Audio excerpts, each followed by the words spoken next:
melhorar um pouco mais o jeito que eu vou gravar aqui pra vocês. Mas assim, pra gente não ficar muito tempo fora, estamos de volta a esta programação. Oiê, eu sou a Bibi Campos, eu sou influenciadora e artista e eu gosto muito de trazer assuntos aqui pra gente conversar e debater juntos. Hoje eu vou falar um pouco sobre a minha vivência me descobrindo uma pessoa pansexual. Esse é um assunto que eu já tentei trazer de algumas formas para as minhas redes sociais, mas eu sempre me vi um pouco travada porque eu acho que eu mesma me invalidava várias vezes ao longo da minha vida, enfim, dependendo do que eu tava passando. Eu já me identifiquei muito como uma pessoa bissexual, o que fazia também com que eu tivesse outras travas, tanto pessoais quanto para me posicionar mesmo, para me expressar, para me colocar em grupos, enfim, me sentir pertencente a uma pessoa do vale e da comunidade. Eu acho que, óbvio, a gente tá falando de estruturas dentro de estruturas quando a gente fala sobre sociedade, então obviamente que eu sinto que todas essas vivências dentro da comunidade LGBTQIAP+, elas permeiam as outras vivências sociais que a gente tem, então não tem como você falar isoladamente sobre isso sem compreender que a gente tá numa sociedade machista, racista, enfim. Então, para cada pessoa, essa vivência ela vai ser muito única e particular mesmo, mas tem questões que eu sinto que talvez algumas pessoas vão se identificar aqui comigo e que são debates importantes da gente fazer. Eu sempre senti como uma pessoa que me via como bissexual, sendo uma mulher branca, cisgênero, muito objetificada, né? E claro que a maioria das minhas vivências, desde que eu tive as minhas primeiras experiências, elas foram com homens cis, héteros. Eu já tive vivências com pessoas diversas. São dois lugares muito diferentes, eu sinto, na minha vida. Eu me entendi uma pessoa do vale desde muito nova. Minha atração física por mulheres, por exemplo, começou a aparecer aos meus 12, 13 anos. Eu já era muito, assim, afim dos personagens que eu via na televisão, filmes, novelas. Eu tinha muito aquela dúvida de ser ou ter, sabe? Quando eu me identificava muito com alguém. E com os meus 13 anos ali, eu dei o meu primeiro beijos na boca de uma pessoa do mesmo gênero que eu. E foi uma vivência, assim, muito doida, porque eu sempre muito fantasiosa, e a gente vai entrar mais nesse assunto em outros vídeos, mas enfim. Eu sou uma pessoa com algumas questões de personalidade, que inclusive fui diagnosticada, tá, queridos? Finalmente veio aí! Mas enfim, eu sempre fui uma pessoa muito fantasiosa, e eu sempre me via, acho que muito à frente da galera da minha idade e tal, do que eu tava vivendo. Eu nunca tive muito medo de experienciar as coisas, então eu dei meu primeiro beijo na boca numa escola de inglês que eu fazia. Amanda, o nome dela. A gente se beijou, assim, no banheiro da escola de inglês. E eu falei pra ela que eu super já beijava meninas, tal. Vamos ali no banheiro, tal, vamos se beijar. Mas era a minha primeira experiência. Porque eu acho que eu já visualizei que eu precisava passar por aquilo, então eu dei uma causada ali, mentirinha ali, pra conseguir realizar aquilo. E depois que isso aconteceu, eu tive algumas experiências dos meus 13 aos meus 15 anos. Eu cheguei aí bastante pras baladas de LS aqui de São Paulo, Tabu, ia muito. Tinha Orkut, eu era bem eminha também, já tinha essas fanbases, essas coisinhas. Então, eu tive essas vivências, só que o que pegou pra mim foi... Eu fui uma pessoa que eu estudei no colégio interno, pra quem não sabe. Então, com os meus 14 anos, eu fui pro meu colégio interno e eu fiquei dos 14 aos 17 num colégio interno. Ou seja, você dorme na escola, com outras alunas. Então, ali foram as minhas primeiras vivências mais profundas, onde eu entendi realmente, nossa, gosto. E, assim, foi muito legal. Só que o que começou a pegar pra mim?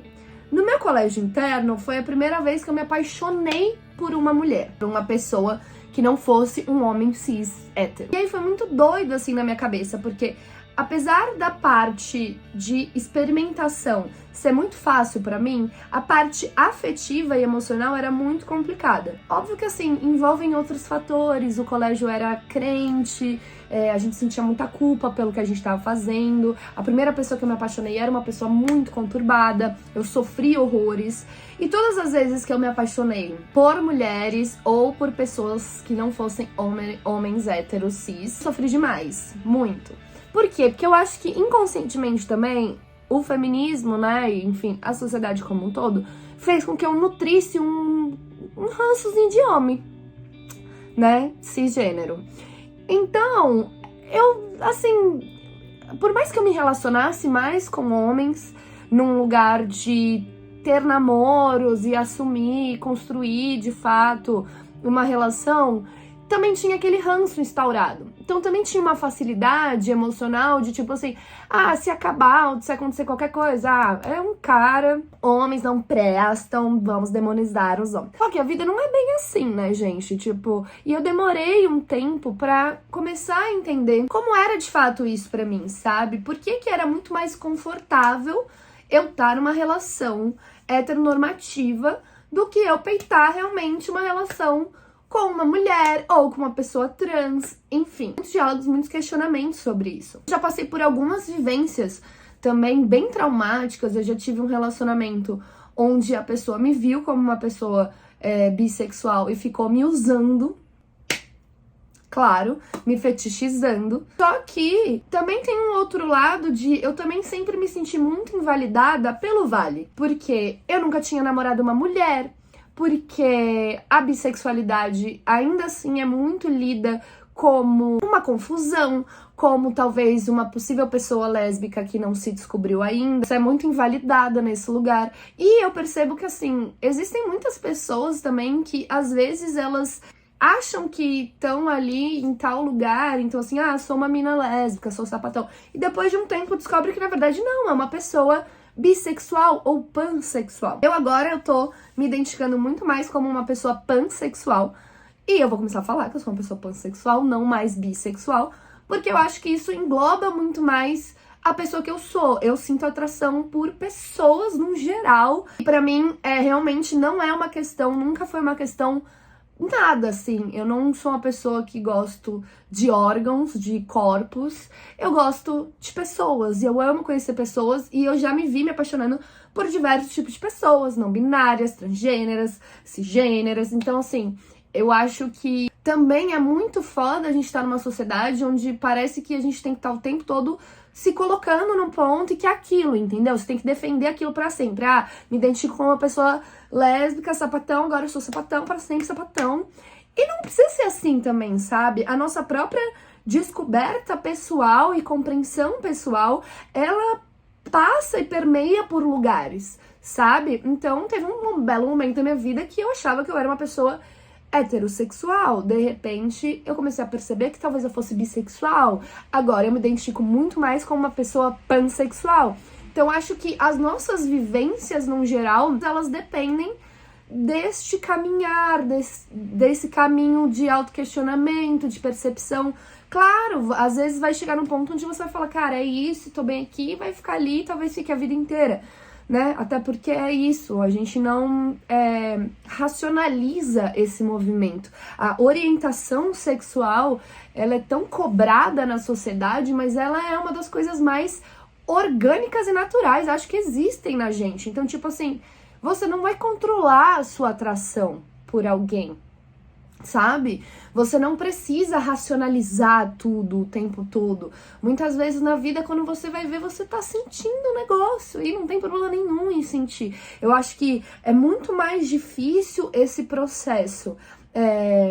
Em pessoas que estão, às vezes, dentro de uma religião, dentro de alguma filosofia, algum conceito muito massivo e que traz muitas dúvidas, não da pessoa com quem ela é, mas da pessoa na sociedade, né? Acho que é isso que a gente tem que combater muito mais e a gente tem que estender muito mais a mão e o braço, e o abraço e o acolhimento entre nós, sabe? Entre as pessoas da comunidade. Não é porque eu sou uma pessoa cisgênero, que me identificou como bissexual por muito tempo, que eu não sou do vale, eu preciso ser invalidada. Não é porque eu só namorei uma mulher uma vez com 27 anos que eu também sou invalidada.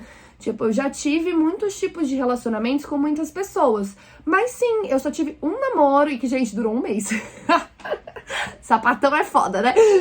Por quê? Porque eu também sempre tive muito medo de entrar nesse lugar. Porque eu também, pela minha própria vivência, pelas minhas experiências, pelo que eu via de fora, eu tinha medo de me entregar. Eu falava, cara, vou namorar uma mulher, vai ser horrível, é isso, vai me abandonar daqui a um mês, sapatão é foda, sapatão causa. É o movimento de fazer seus próprios questionamentos a cada momento da vida, sabe? Tudo que eu vivi até hoje foi muito válido pra consolidar a consciência que eu tenho hoje sobre mim mesma. E hoje eu me sinto muito pertencente, eu me sinto uma pessoa, assim, com muita clareza de quem eu sou, com muita clareza e com muita abertura pra me relacionar. E isso é o mais legal, sabe? Porque independente, gente, se você é hétero, se você é cis, se você é pan, se você é trans, o importante, acho que todo mundo quer, é ser compreendido, respeitado, visto e amado. Ponto. Tipo, independente do tipo de relação. E aí a gente vai entrar em outros pontos também. Eu, hoje, com 27 anos, percebi que eu sou uma pessoa não monogâmica. Eu já me vi em diversas relações, independente com quem foi, mas onde eu sentia pontos que não combinavam com o meu jeito de pensar e de sentir e de ser. E eu quero fazer um vídeo sobre isso também, porque assim, a não monogamia, o relacionamento aberto, enfim, as outras vertentes de modos de se relacionar, elas também têm esse peso e esses questionamentos em cima, muitas vezes similares com os questionamentos da comunidade. A gente fala muito, sapatão daqui a uma semana vai querer casar com você e vai ficar junto, vai grudar na primeira pessoa que ficou e vai achar que vai casar com ela pra sempre, enfim, nananá, meu primeiro amor. Ou, os gays é tudo não monogâmico, tudo relação aberta, porque tem mais facilidade de fazer isso. São muitos questionamentos que se encontram, se cruzam em alguns lugares, em algumas vertentes, mas que a gente precisa fazer esse movimento interno de querer compreender, sabe? Eu tô fazendo esse vídeo muito também porque é a minha vivência pessoal, que eu quero compartilhar, lógico, mas tem coisas que eu vejo também que eu não me sinto bem, eu não concordo. Tem muito preconceito dentro da própria comunidade, entre os próprios grupos LGBTQIA+. Então, assim, vamos parar de invalidar o coleguinha, sabe, gente? A gente já tem muita coisa ruim nessa sociedade pra enfrentar e encarar todo dia. Já é muito difícil, saca? Você se sentir mal por uma demonstração de afeto. Você não precisa ficar sendo invalidado o tempo todo, independente de quem você seja. Deixa as pessoas amarem, deixa as pessoas expressarem seu modo de viver. Se você não concorda, é só você não fazer. Um beijo da Xuxa.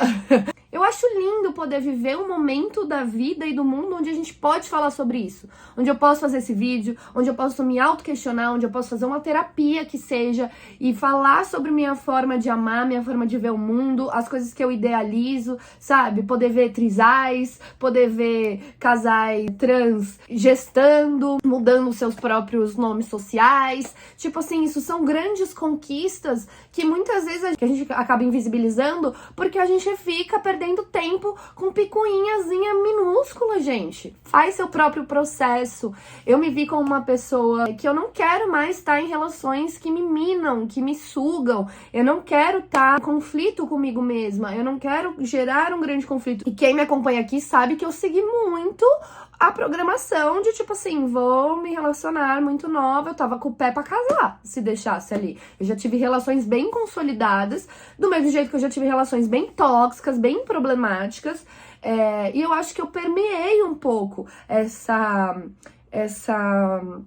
esses enredos sociais, até que eu tive uma quebra e falei, eu não quero isso pra mim, eu quero me descobrir como eu sou. Porque eu não ia me sentir bem tentando me encaixar em formatos que não pertencem a mim. E não tem problema nenhum com os formatos. Você quer casar com 24 anos e ter 5 filhos e vai lá e faz, tá lindo, tudo certo.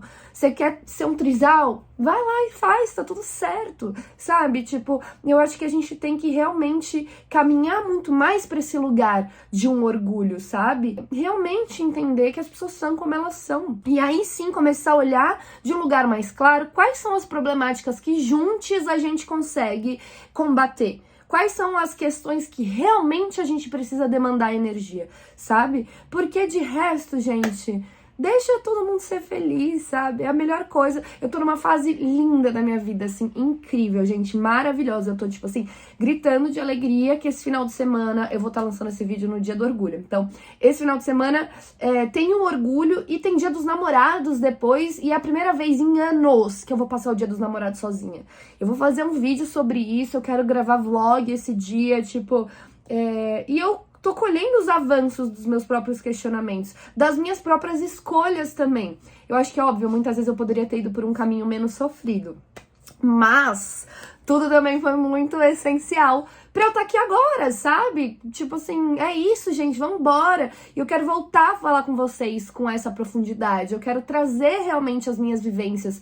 Mas assim, foram muitas quebras, sabe? Isso mexeu com muita coisa, meu mental, meu emocional. E óbvio, a gente tem que ter um acompanhamento, tem que estar fazendo uma terapia, ainda mais com as suas vivências, você tem que entender, né? Com a sua história, os seus traumas, quais vão ser seus apoios para você fazer esse caminho. E quais são seus privilégios para você fazer esse caminho também.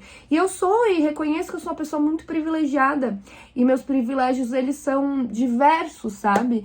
E eu sinto que um dos maiores deles é poder estar aqui com vocês, ter uma rede de debate, de apoio, de troca. E eu vou me fazer cada vez mais presente. E viva esse orgulho, gente. Viva a gente do jeito que a gente é. Faça esse autoprocesso, esse autocaminho e ajude o mundo a fazer o coletivo também, porque só assim a gente vai mudar as coisas, quando a gente muda o pessoal e aí sim a gente muda no coletivo. Fiquem bem, gosto muito de vocês, me falem aqui o que vocês querem que eu fale mais, o que eu traga mais aqui, eu voltei com tudo, eu juro pra vocês, dessa vez é verdade, tá? Confia, ó, tô bem, tô medicada. E se cuidem, beijo da Bibi.